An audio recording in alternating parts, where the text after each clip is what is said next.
I am sitting next to an extraordinary leader who is about to rip the stage up. So without further ado, I want to present to some and introduce to others Miss Lindsey Vertner. Hey, Lindsey. How are you? I am well. So glad to be here. Oh, we are so glad to have you. Now, you are not just a regular speaker. I shouldn't say regular speaker because everybody is very excellent in what they do. I just want to emphasize that you are a special guest speaker here at the Leadership Experience Tour. So what made you decide to choose the Leadership Experience Tour to grace the stage?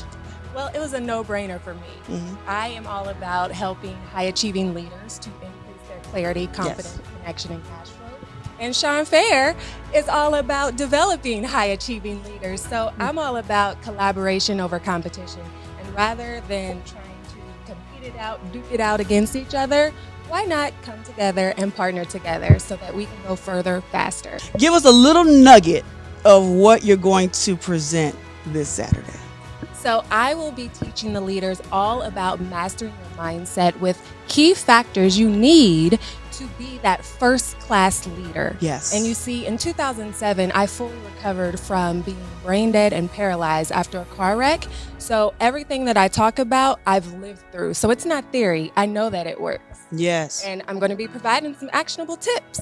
I'm not going to give you all any more because you're going to have to tune in this Saturday, February 12th, in order to hear more leaders and special guest speakers just like who we have here. And I'm telling you, you are going to be blown away by Miss Lindsey Vertner. So thank you so much, Lindsey, for coming here. Thank you. Absolutely, absolutely. My name is Lindsey Vertner, and as a mindset expert for high-achieving leaders, I understand how our mindset subconsciously affects our behaviors and how we interact with the world around us.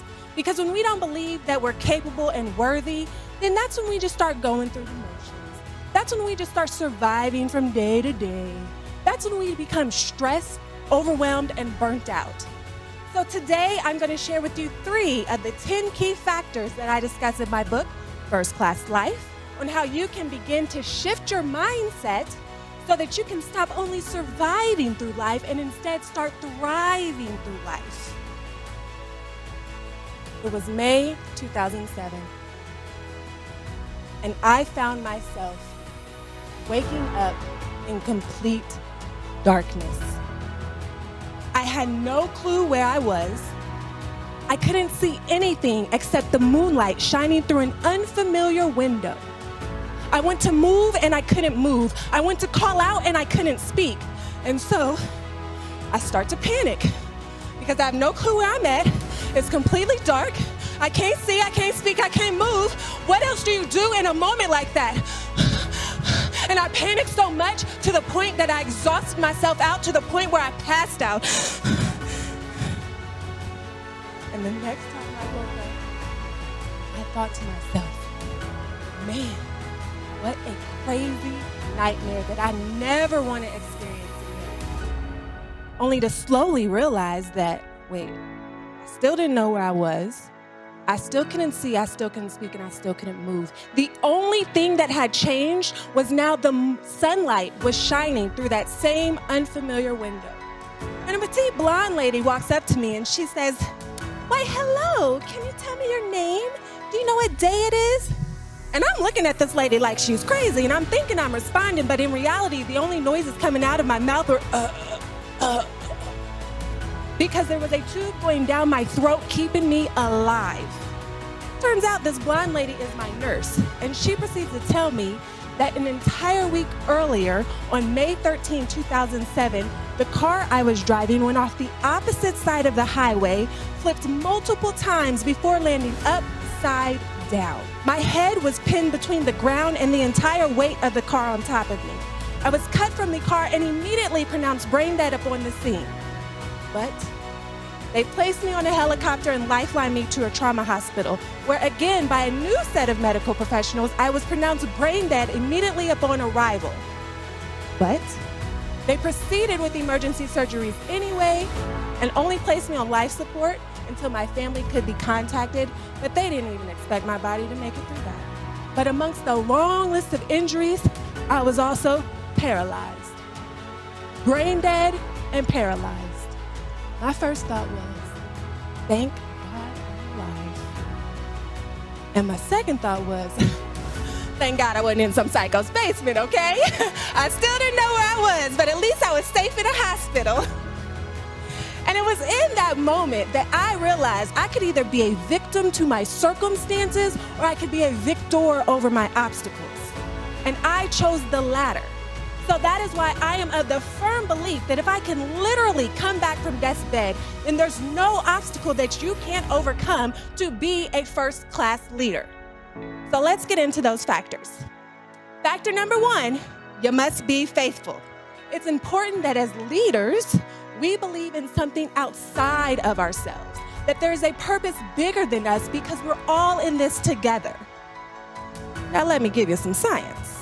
According to a 1950 study at Johns Hopkins University, when one has hope or faith that things will work out for them, they increase their chances of survival during life-threatening situations by 60%.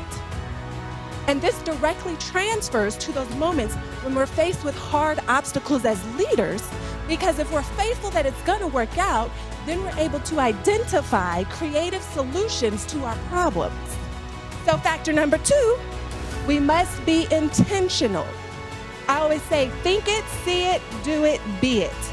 Because it all starts in our brain with our thoughts that we're thinking. So we have to be intentional about our thoughts. We have to be intentional about the words that we're speaking. And we have to be intentional about our actions. Focus, and you have to make sure that each little thing is something that you desire. Because where your focus goes, your energy flows. And whatever you focus on, you attract more of that into your life.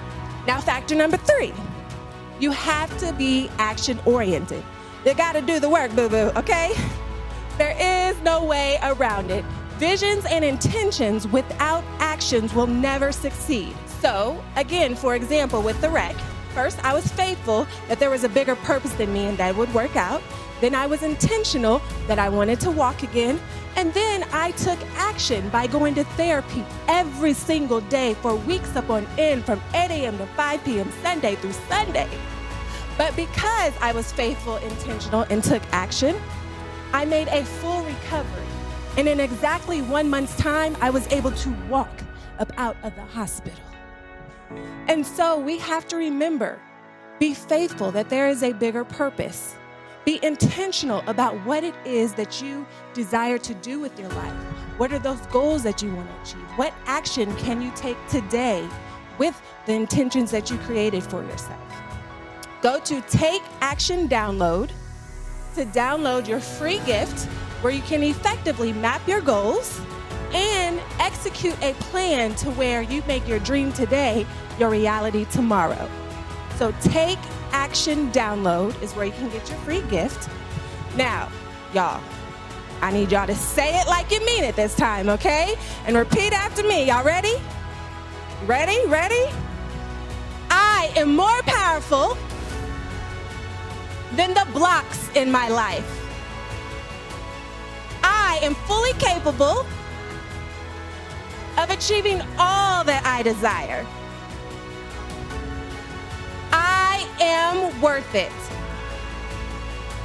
I am worth it.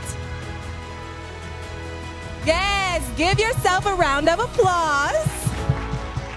My name is Lindsey Vertner, and you can find me across all social media platforms at Lindsey Vertner. Be sure to tag me, y'all. Or reach out directly at liveafirstclasslife.com. Thank you.